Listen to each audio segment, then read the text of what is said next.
Salut tout le monde, j'espère que vous allez bien tous et toutes. On se retrouve aujourd'hui pour le débriefing de AEW Dynamite.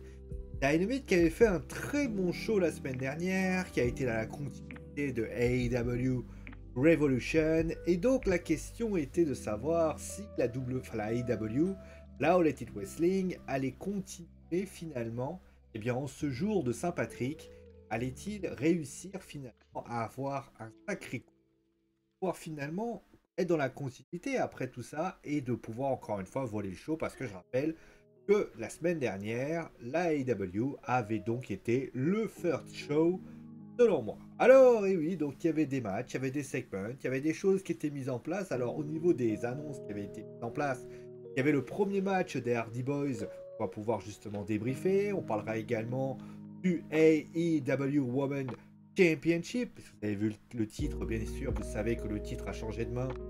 Justement, on va en parler pour un.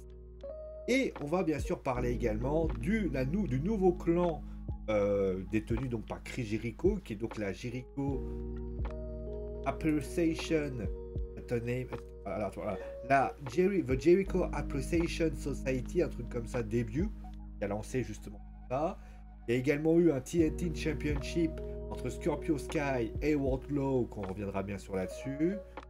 Et bien sûr, on reviendra sur les deux tag team matchs qui étaient proposés avec John Moxley, Bryan Danielson et les Best Friends. Et terminé, bien sûr, l'opener, Adam Cole et le Jurassic Express versus Adam Page et bien sûr un champion versus challenger pour ainsi dire. Alors au niveau des choses, on va tout revenir sur tout d'abord le main event qui a donc été commencé, et donc le AEW Women Championship. Alors je précise pour ceux qui ne le savent pas, étant donné que la All Elite Wrestling ne propose pas de photos, on va dire, officielles, moi malheureusement je suis obligé de rechercher quelques photos de ci, de là, etc. Donc c'est pour ça que vous aurez simplement cette miniature que vous voyez à ma gauche.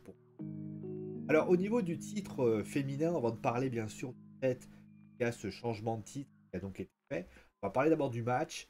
Le match qui est... Alors je sais que je vais être très dur. Je sais que la AEW n'est pas vraiment dans une situation à aimer. Enfin, la lutte féminine à la AEW, ça reste leur point faible. Concrètement, on a vu plusieurs fois des matchs de la AEW et malheureusement, le gros point faible, c'est la division. On l'a vu notamment aussi lors de Revolution, on a vu la semaine dernière, on a, même si ça a été légèrement mieux. Et à chaque fois, ça a toujours été le même délire. Et concrètement, bah, ce match, certes, il y avait ce côté extreme qui a été proposé. La cage ressemble un petit peu à un remix entre un Cage Match et un Hell in a Cell. Et au final, bah, j'ai envie de dire que si le match a été dans son identité plutôt intéressant, moi je regrette vraiment qu'on n'ait pas allé plus loin que ce qui avait s'est passé notamment l'année dernière entre Thunder Rosa et Britt Baker. Là, le docteur Britt Baker et Thunder Rosa, j'ai eu l'impression qu'on leur a dit n'en faites pas trop parce que vous risquez littéralement de faire oublier le premier match entre guillemets extreme qui avait lieu entre deux femmes. Je crois que c'est pas vrai, je crois que Hikakushida avait fait, mais là c'était vraiment le top du top, ils avaient vraiment allé très très loin. Alors oui, il y a eu des punaises. Oui, il y a eu notamment les chaises qui se sont fracassées. Il y avait également cette impossibilité par rapport à cette cage qui empêchait finalement et qui entravait les mouvements. Là, je suis d'accord, sauf que de mon point de vue, eh ben, j'ai trouvé que le fait qu'on ait ouvert légèrement la cage offrait finalement aux deux jeunes femmes l'ouverture de possibilités. Mais si la cage avait été bloquée telle qu'elle, bah moi j'aurais dit, ok, bon voilà, ils peuvent utiliser simplement la cage comme ustensile, sauf s'il y a les deux sbires dont j'ai oublié le nom de Britt Baker qui interviennent. Là aussi, ça m'a surpris, pas d'intervention par rapport à ça. À la limite, ça aurait pu être justifié comme quoi Thunder, Rosa aurait pris, battu, etc. Et au final, ensuite, il y a cette victoire de. C'est un bon match. Je pense que le main event, il y a des choses. Le public était là. Et ça, en fait, moi, ce que j'attends, c'est le match référence féminin. Il y a eu pour les tag teams. Il y a eu pour le main event, que ça soit pour les garçons. Il y en a eu pour les petits rookies, le TNT. Et pour les filles, j'arrive pas à en trouver un. Et c'est malheureux parce que je pense que la All Elite Wrestling a quand même un roster féminin très intéressant. Je pense à Red Velvet, je pense à Tay Conti, je pense à, par exemple, comment on appelle, Britt Baker. On a notamment Tay Conti, comme je l'ai dit. On a Penelope Ford, qui est pas non plus une mauvaise manageuse, mais c'est pas une mauvaise lutteuse aussi. On a Thunder Rosa qui est présent, Ryo et Kakushida. On a Nyla Rose. On a quand même de bons éléments permettrait finalement d'apporter quelque chose au sein de cette fédération. Et malheureusement, eh ben, ça reste encore une fois trop léger. C'est là où les titres sortaient littéralement des bons et qu'il y ait parfois voilà, un ou deux matchs pour match dans le mois, ou même dans le. Je dirais ouais. Sauf que là, ça reste trop léger. Moi, j'attendais beaucoup de ce match. Peut-être à tort, je suis d'accord. Mais moi, mon point de vue là-dessus, c'est que j'ai trouvé que ça restait encore trop léger par rapport à ça. Voilà. Pour le changement de titre, ça m'a surpris. Honnêtement, ça m'a surpris parce que je m'attendais absolument pas à voir Thunder Rosa remporter cette ceinture. Sachant que elle n'avait pas réussi à le faire il y a quelques semaines à Revolution. Mais concrètement, bon, bah pourquoi pas. Moi, je trouve que c'est intéressant le changement. On a vu notamment à NXT, notamment, on a vu le Handman, on a vu de Superstar, de toujours garder les mêmes ceintures, un peu pénible. Là, ils ont récupéré ils ont récupéré cette ceinture. Pourquoi pas? Moi, en fait, c'est pareil que pour les matchs. J'attends toujours la championne va littéralement m'épater. Ikaku n'avait pas été mauvaise sur le ring, mais en termes de mix skill, en termes de talent, ça restait trop léger. Rio, j'en parle même pas, ça a été vraiment un gros échec. Elle n'a pas su vraiment faire ce qu'elle avait à faire. Il y avait également Nyla Rose, si je me souviens bien entre les deux. Nyla Rose, ça n'a pas été ouf. Vraiment, on n'a pas réussi à trouver la visage de cette fédération. Alors, est-ce que ça sera Thunder Rosa? Je ne sais pas. C'est quand même inquiétant pour un. Moi, Britt Baker, franchement, j'avais beaucoup d'espoir envers elle. On fera un bilan d'ailleurs du règne du docteur Britt Baker, dit MD. Mais concrètement, je suis quand même dans une situation où je me dis. Eh. Après, voilà, donc la division féminine ne s'en sort pas et ça change. Voilà, pas continuer justement avec la deuxième photo qui est un peu en filigrane. C'est voilà, Jericho Appreciation Society. C'est un segment qui a été fait. Bon, c'est un segment qui a expliqué littéralement le changement de caractère, pourquoi les Inner Cycle ne sont plus vraiment présents. Il a parlé un petit peu aussi de Eddie Kingston et des Lax. Il a expliqué tout ce qu'il avait expliqué. Après, moi, il y a un truc qui me gêne dans ce. Alors, pas dans le segment en lui-même, que Chris Jericho a plutôt bien géré, pour ainsi dire. J'ai tout de même un petit problème. C'est le. Je comprends pas la finalité de ce groupe, en fait. C'est-à-dire que les Inner Cycle, je comprenais tout simplement. Alors, je désolé pour la prononciation. C'était pour remplacer littéralement, c'était pour un peu faire concurrence à la Undisputed Era qui était présent aussi du côté de la WWE. C'était un gros team. Il y avait quand même des petits jeunes. Il y avait également une bonne tag team, etc., etc. Et puis c'était quand même un gros clan. Les gens s'en souvenaient. Quand ils ont créé après les Pinnacle, franchement, fiché un peu pas mal parce qu'ils sont là, sans pas là. MJF, d'ailleurs, on l'a vu à CM Punk, il est même pas là. D'ailleurs, Wardlow, on en parlera après. Il y avait également, là, il y a les American Top Team. Ouais, enfin, ça joue sur le côté MMA, un peu à un moment donné, avec Dan Lambert, etc. Là, tu crées enfin, tu remplaces un clan qui était très fort du côté de la All Elite Wrestling pour un nouveau clan. Alors, sur l'idée, c'est pas mauvais dans soi, parce que tu permets notamment à développer des petits jeunes qui ont notamment, par exemple, comment ils s'appellent, tous les autres. C'est bien, c'est bien. Mais vous voyez, les 2.0 par exemple, etc. Mais le problème, c'est que demander par exemple de me citer les 5 présents du côté de la All Elite Wrestling pour cette équipe de la Inner Cycle, c'est Guevara, je vais te citer les Lax, Ortiz, Santana, je vais te citer Jake Hager, je vais te citer Jericho. Là, je suis désolé, l'équipe qui vient d'être créée, les 2.0 par exemple, pas vraiment. Terrible, je m'en souviens pas. J'arrive pas à me dire, ah lui, c'est vrai que c'est lui et lui. Alors, encore une fois, on est au tout début, on va pas non plus, mais normalement, les 2.0 auraient dû être une forme d'avènement pour eux. Là, on s'en souvient pas. Alors après que Jericho leur a du pain sur la planche, j'estime qu'il a voulu mettre en avant ces trucs-là, mais c'est quand même, le travail est quand même colossal et pour ainsi dire, pardon, j'estime que ça fait comme ceci. Voilà. On va parler rapidement, voilà, du TNT Championship. J'avais pour but aussi d'ailleurs, hein, c'était beaucoup de mise en valeur hein, cette semaine, où ils ont voulu mettre en valeur littéralement Wardlow. On voit Wardlow qui met 4 powerbombs à Scorpio Sky, mais l'intervention de MJF qui était courue d'avance. Alors, je trouve d'ailleurs que l'intervention de Scorpio, de MJF est quand même tirée par les cheveux. Et à un moment donné, tu vois Sean Spears apparaître. Wardlow, il voit ça. Il remonte sur le ring. MJF, l'arbitre va aller. C'est tiré par les cheveux. À un moment donné, c'est tiré par les cheveux. Et donc voilà. Après, en plus, il y a les American Top Team qui arrivent. Et moi, ce qui m'a le plus étonné, c'est pas le fait qu'il y ait eu ça. C'est qu'il n'y a pas CM Punk qui est là. Ça, c'est quand même étonnant. CM Punk a quand même un service avec Wardlow. Il n'intervient pas.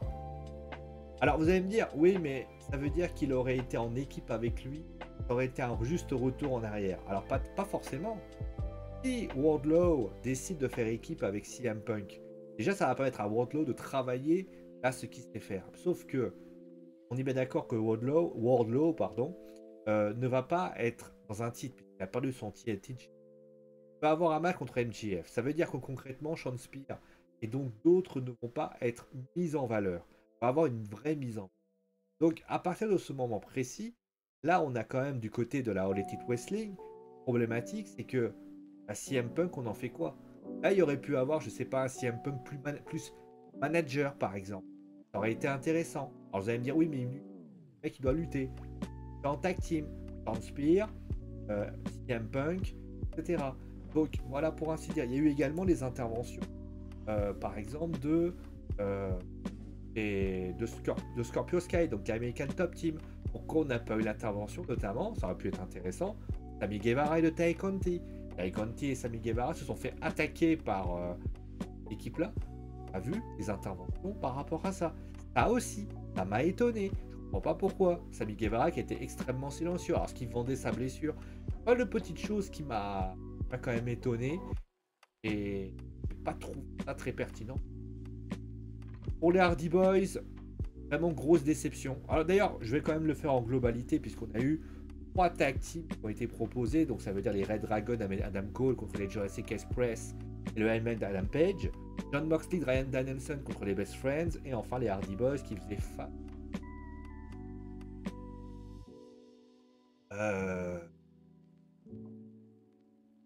Pas les Best Friends. C'est pas les Best Friends, ça je suis. Alors je sais plus, vous voyez, c'est les Hardys qui faisaient face à une équipe. Je crois que c'était. Alors je sais plus. Bon, bref. Le truc, c'est que moi, ce qui m'a. Alors pour les Hardys, ça a été une énorme déception. C'était quand même le premier match à la fédération. J'ai l'impression de voir un match à la WWE. C'est quand même assez malheureux. C'est-à-dire que on avait quand même un match avec un rythme extrêmement lent. Et d'ailleurs, les 3 matchs, parce que je vais prendre les 3 matchs en même temps, j'ai trouvé que il y avait quelque chose. Alors, les matchs n'étaient pas mauvais en soi, surtout le premier. Le match avec Moxley, pas terrible, et le match avec les Hardys, c'était pas terrible non. Le premier match. Sauf que à chaque fois, t'avais un faux rythme.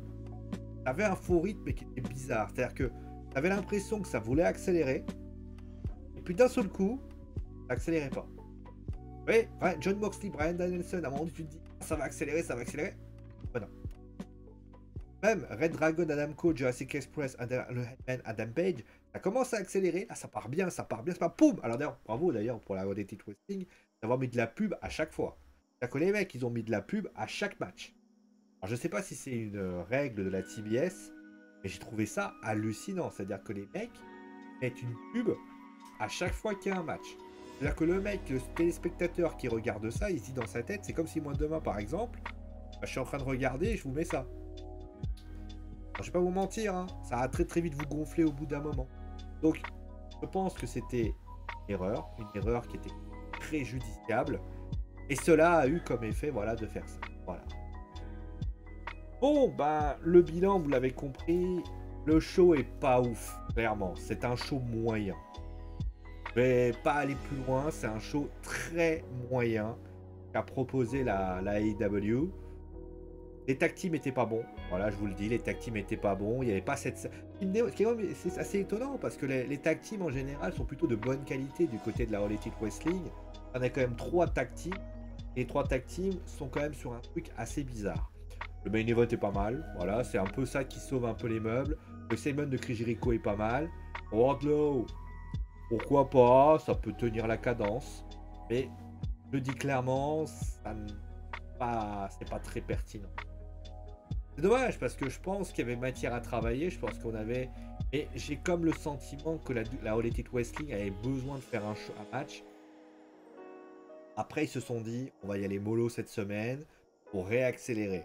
C'est une idée, en tout cas, bon, ils ont quand même fait un bon show la semaine dernière, donc je vais pas aller taper dessus. Mais concrètement, j'ai été globalement surpris par c'est surtout la qualité des tag teams qui m'a quand même surpris. Je m'attendais à beaucoup mieux. Et pour la Jericho après, en tout cas, je vais pas vous dire que le show est mauvais, parce qu'il n'est pas vrai. Raw est mauvais. Et pour ce qui s'agit de Dynamite,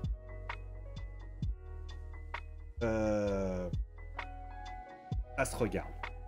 Ça se regarde, mais il faut pas être trop dérangeant. Thunder Rosa, c'est pas mal, etc. Mais si jamais vous le regardez pas, on va pas vous tirer dessus. Voilà. Donc voilà, on va s'arrêter là pour aujourd'hui. Bien sûr, je vous invite bien sûr à me dire ce que tu as pensé. Est-ce que tu trouves que le show était bon, pas bon, etc., etc. En tout cas, moi, je vais me retrouver très très vite pour une vidéo sur Wrestling Football. D'ailleurs, il faut que je fasse une vidéo. D'ailleurs, les prochaines vidéos que je vais vous... il y a la vidéo sur... D'ailleurs, peut-on citer Neymar et Lionel Messi, avec notamment des références notamment à ce qui se passe dans le catch. Je vais un petit peu parler de ça. Je vais parler aussi, voilà, de pourquoi Messi ne doit pas... Je vais pas être très Messi. Pourquoi Messi ne doit pas revenir au Barça. On va revenir là-dessus. Je vais aussi m'exprimer aussi sur la WWE. On va commencer à faire un petit bilan au WrestleMania. On est à quelques semaines de WrestleMania. On va commencer à faire un petit bilan pour essayer de savoir où on en est et concrètement ce qu'il en est. Parce que pour le moment, moi, je vais pas vous mentir, je suis assez inquiet. Et justement, je vais y revenir là-dessus. Voilà, principal match card et justement ce qu'il pourrait apporter. Et d'ailleurs que il y a plein de petites vidéos. Voilà, je commence à me dire, voilà, on peut faire pas mal de vidéos. Voilà, l'idée concrète aussi de aujourd'hui, c'est que quand je peux vous faire des vidéos débrief, chose que j'ai réussi à vous faire pour le moment, et ben moi ça me fait plaisir, ça me donne envie. Mais en tout cas, moi, ce qui est certain, c'est que ça me fait vraiment plaisir de vous faire cette vidéo. J'espère en tout cas que vous appréciez ces vidéos. J'espère. Dites-moi en commentaire ce que vous avez pensé de ces vidéos, bien sûr de tout ça. En tout cas, moi, on va se retrouver pas demain, parce que demain, il n'y a pas d'émission. Enfin, il n'y a pas d'émission. Il n'y a pas de débriefing. Sans doute que je vais vous faire peut-être à un moment donné. Mais en tout cas, merci à vous tous d'avoir suivi le vidéo. Portez-vous bien. Et ciao les amis.